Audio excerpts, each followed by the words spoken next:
Au Mali, la junte putschiste tente désespérément de dissimuler ses échecs et de faire face à la menace terroriste, remettant en cause la crédibilité et l'efficacité de l'Algérie dans sa lutte implacable contre le terrorisme. Walid Sari et Badia Marni. Les médias algériens se livrent actuellement à une très grande propagande sur la plupart de leurs chaînes. Ils ne parlent que de leur armée, ils ne parlent que de la fierté de leur armée concernant cet acte qu'ils ont fait dans la nuit du 31 mars au 1er avril 2025, où un drone de plus de 30 millions de dollars a été neutralisé par l'armée algérienne. Je pense que cet issue, on peut le régler de manière diplomatique et que l'Algérie, en tant que pays indépendant, que le Mali est un pays frontalier, dans les années, il n'y a pas eu de problème entre eux, pouvait d'abord, avant de neutraliser ce drone-là, adresser un courrier à l'armée malienne ou bien passer par un moyen diplomatique avec l'armée malienne, le gouvernement en place pour dire que on est en train de voir des objets qui survolent notre espace aérien. Faites attention avant de le débattre. Et comme j'étais en train de le dire, sur la plupart des chaînes algériennes, ce n'est que de la propagande. Je vous invite à écouter ces journalistes. Du Mali au Burkina Faso jusqu'au Niger, on assiste à des scènes de chaos et d'instabilité dues au coup d'État militaire et au blocage des processus de transition démocratique dans un contexte d'absence totale de stabilité politique et d'échec des expériences démocratiques. Les crises du Sahel, les coups d'État et les ambitions militaires sont accentuées, l'isolement de ces zones tant au niveau régional qu'international, les transformant en terrain d'intervention étrangère aux dépens des peuples de la région. Le Mali, un pays en proie à des crises profondes et à une situation économique et sociale en nette détérioration, souffre de l'accaparement du pouvoir par la junte putschiste. Cette junte tente de détourner l'attention du peuple malien pour masquer les échecs flagrants à tous les niveaux, des échecs dont le peuple malien paye le prix fort. Tout simplement, la junte malienne et ses militaires qui pilotent les drones ne savent pas manipuler les drones. Ils tuent les innocents, ils commettent des massacres sur des civils. Avec l'échec de la feuille de route et le report des élections à plusieurs reprises au Mali, les inquiétudes se font de plus en plus grandes quant à la durabilité de cette période de transition et la consécration du pouvoir militaire. Se fermer à tous les voisins et surtout à cette grande voisine qui aurait pu être protectrice, parce que nous le savons tous, si l'Algérie voulait embêter le Mali, elle aurait pu depuis très longtemps reconnaître l'indépendance de l'Azawad, reconnaître l'Azawad en tant qu'État. L'Algérie ne l'a pas fait, tout ce qu'elle a demandé c'était qu'on aille aux élections pour qu'elle puisse être sereine afin de pouvoir négocier un partenaire diplomatique, politique, social et économique. Mais le Mali n'arrive pas à sortir de cet engrenage des conflits à créer avec tout le monde pour ne pas organiser les élections. Parce qu'elle n'arrive pas à juguler la crise politique, sociale et économique et surtout sécuritaire. Voilà. Le Mali qui évolue au rythme de crises multiples entre coups d'État, escalade de la violence armée, effondrement économique, le fossé devient de plus en plus grand entre la population et la clique au pouvoir. Dans un contexte de pouvoir militaire et des institutions civiles qui peinent à instaurer la stabilité, le pays se voit plongé dans un tourbillon de crise. Stratégie de dissuasion avant toute chose, mais avec l'art et la manière. Et moi j'aimerais juste avant de commencer de vous répondre, je pense qu'il n'y a pas eu un Algérien ou une Algérienne qui n'a pas été fier justement de la réaction de notre armée vis-à-vis de cet incident qui est quand même grave et dangereux. Et d'ailleurs qui vient nous rappeler ô combien la menace existe, elle est sérieuse, surtout aussi un projet hostile contre les intérêts de l'Algérie. Ça a été évoqué, l'Algérie est un pays continent, 1300 km avec le Mali, 850 avec le Niger, 2400 en cumul, ce qui fait c'est un exploit aujourd'hui. Et de cette tribune, j'aimerais, si vous me permettez, peut-être rendre hommage aussi à nos forces armées, forces de sécurité notamment, qui ont fait un travail formidable, mais surtout un travail digne, effectivement, de leur rang, leur haut rang, puisque ça a été dit tout à l'heure, effectivement, on a été dans la prospective et le temps nous a donné raison.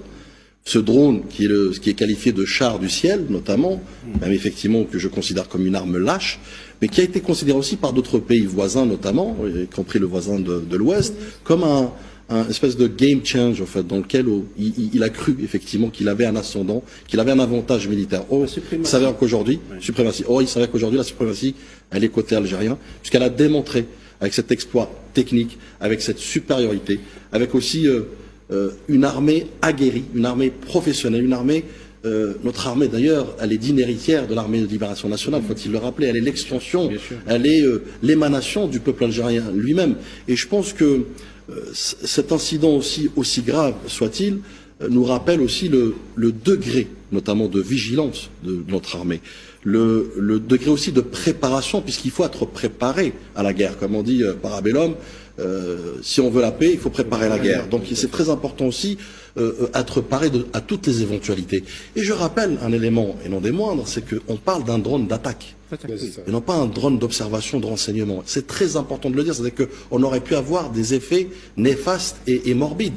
Sauf que l'Algérie, en quelques secondes, comme ça a été dit, non seulement elle l'a identifié, elle l'a ciblé et elle l'a abattu avec l'art et la manière, s'il vous plaît. Donc, il est très important aujourd'hui de rappeler effectivement que nous sommes dans une poudrière, nous sommes dans le Sahel notamment, nous sommes aussi dans un projet pernicieux contre l'Algérie qui prend parfois des relais, des leviers, des alliés de circonstances pour essayer encore une fois de cibler l'Algérie. Sauf que on a encore une fois démontré que l'Algérie et son armée sont fin prêtes à toute éventualité. C'est une armée qui a une doctrine effectivement qui a été rappelée de défense et non pas d'expansionnisme. C'est très important de le dire. En revanche, qui s'y frotte s'y pique. Exactement.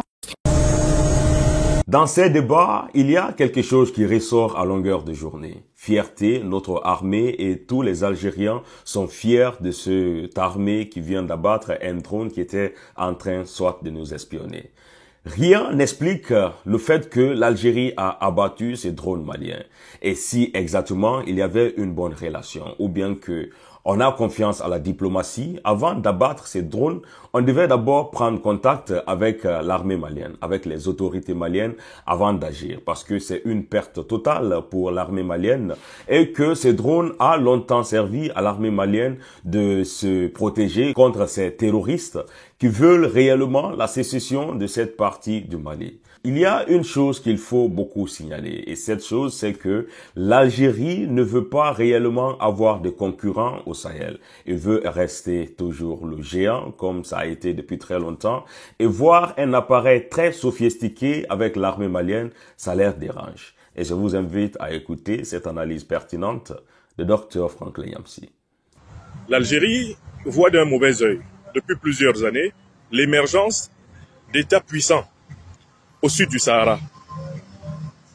Parce que l'émergence de tels États remettrait en cause la suprématie algérienne tirée de l'exploitation de ces hydrocarbures faramineuses, remettrait en cause la suprématie militaire algérienne financée par son modèle productiviste, extractiviste, pétrolier et gazier, remettrait en cause la domination sur la région qu'exerce l'Algérie à partir des préjugés qui datent de la période de la traite négrière arabo-musulmane jusqu'à ce jour. Complexe de supériorité qui habite une bonne partie des populations d'Afrique du Nord, continuant de croire dans leur subconscient qu'elles seraient biologiquement supérieures aux populations du sud du Sahara. La réponse convergente, la réponse harmonisée, la réponse unifiée, la réponse solide de l'AES à l'Algérie devrait être une école pour les pays d'Afrique australe, pour les pays d'Afrique centrale, pour les pays d'Afrique de l'Est. Pourquoi? Parce que si vous regardez la situation en Afrique centrale, si vous regardez la situation en Afrique australe ou en Afrique de l'Est, vous vous rendez compte qu'il y a systématiquement des pays comme l'Algérie, dans ces régions de l'Afrique, qui jouent un rôle de déstabilisateur sous-régional. Prenez le cas par exemple du Rwanda, qui sert de cheval de Troie à l'impérialisme occidental et pour décapiter depuis plusieurs années le pays. Si la SADC, si la CEMAC apportait une réponse unanime, aussi ferme que celle de l'AES à l'Algérie, si une telle réponse était apportée au Rwanda, est-ce que le Rwanda continuerait d'occuper militairement le Kivu aujourd'hui? C'est évident que non. Là où les organisations sous-régionales ou continentales africaines défendent de manière ferme et claire les principes de souveraineté, d'autonomie, d'indépendance de l'Afrique, il n'est pas possible à un État comme le Rwanda de prospérer. La défaite du terrorisme d'État algérien contre le Mali est d'autant plus facile que ce terrorisme d'État est à l'unanimité dénoncé par le Burkina Faso et le Niger. De la même façon, la défaite du terrorisme d'État rwandais de Kagame ou ougandais de Museveni serait aisée à obtenir si les autres pays de la SADC ou les autres pays de la CEMAC tenaient un langage ferme et adoptaient une posture ferme envers les agressions instrumentalisées par l'impérialisme occidental du Rwanda contre le Congo, de l'Ouganda contre le Congo, comme on le voit aujourd'hui. C'est la division à l'intérieur des organisations sous-régionales et continentales africaines qui fait le lit de l'intrusion et de la domination étrangère en Afrique. Je voudrais donc, ici, aujourd'hui même, 8 avril 2025, dire à nos autorités du Niger, le général d'armée Abdourahmane Tchani, du Mali, le général d'armée Assimi Goïta, du Burkina Faso, le capitaine Ibrahim Traoré, toute la fierté que les Africains de notre époque, les Africaines de notre époque ressentent quand ils voient comment, avec cohérence, avec force, ils parlent d'une seule et même voix pour défendre les intérêts multiséculaires de nos peuples.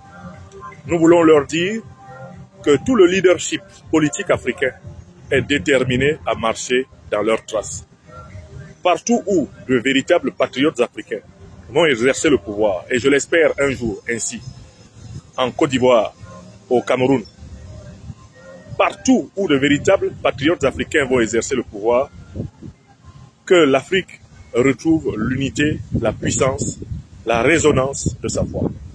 Tel est mon vœu et en même temps mon message de reconnaissance au président de la Confédération de l'Alliance des États du Sahel, à l'ensemble des peuples sahéliens en lutte contre le terrorisme qui, comme vous le savez, n'est que le bras armé de l'impérialisme.